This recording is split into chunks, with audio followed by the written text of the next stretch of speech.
Probability question of class 10, 27th February, social science.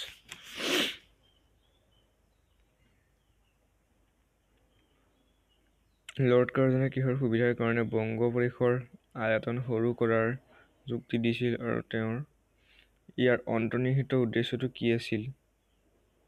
২ number, অসমত ১৮৫৭ চনৰ বিদ্ৰোহৰ গুৰুত্ব সম্পৰ্কে চমুকৈ আলোচনা কৰা। ৩ নম্বৰ, অসহযোগ আন্দোলনৰ ইতিবাচক আৰু নেতিবাচক দিশসমূহ কি কি আছিল? এছিয়া মহাদেশৰ প্ৰাকৃতিক বৈশিষ্ট্যসমূহ চমুকৈ আলোচনা কৰা। যোৰহাট সাৰ্বজনিক সভাৰ উদ্দেশ্য আৰু কাৰ্যাৱলী সম্পৰ্কে লিখা। কি পৰিস্থিতিত ভাৰত ত্যাগ আন্দোলনৰ সূচনা হৈছিল? হেৰাকা আন্দোলন কাক বোলে? অসমীয়া সংস্কৃতিত বিহুৰ অৱদানৰ সম্পৰ্কে লিখা। ৰাষ্ট্ৰসংঘৰ তিনিটা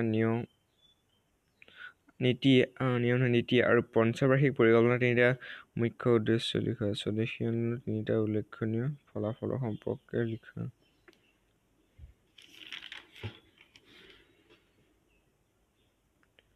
কোন চনৰ কোন মাহত নিখিল ভাৰত কংগ্ৰেছ কমিটিয়ে ভাৰত ত্যাগ আন্দোলনৰ আৰম্ভণি কৰিছিল? ইয়াৰ প্ৰশ্নকেইটাৰ কাৰণ দৰ্শাওক। ইতিহাসত ফুলগুৰি ধাৰাৰ গুৰুত্ব, লছিমাৰী কৃষক বিদ্ৰোহ, জয়ন্তীয়া বিদ্ৰোহ, মণিপুৰী বিদ্ৰোহ। কি কাৰণত লেফটেনেণ্ট ছিংগাৰ নামৰ চৰকাৰী বিষয়াজনৰ মৃত্যু হৈছিল?